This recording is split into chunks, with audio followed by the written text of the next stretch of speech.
Walang permanente sa mundo. Lahat nagbabago at nabibilang sa iba't ibang panahon. Ngunit tandaan na hindi lamang ang mga bagay na napapailalim sa layunin ng Diyos, maging ang pagbabago ay kabilang sa layunin ng Diyos. Kaya't ito ay nagpapatunay na walang ibang hindi nagbabago maliban sa Diyos. At dahil ang Diyos ay hindi nagbabago.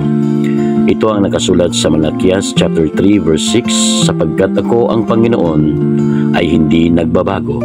Gayon din ang nakasulat sa Hebreo chapter 13 verse 8, si Jesucristo ay siya rin kahapon at ngayon at magpakailanman.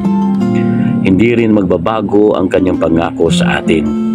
Ito ang nakasulat sa Efeso chapter 1 verse 3.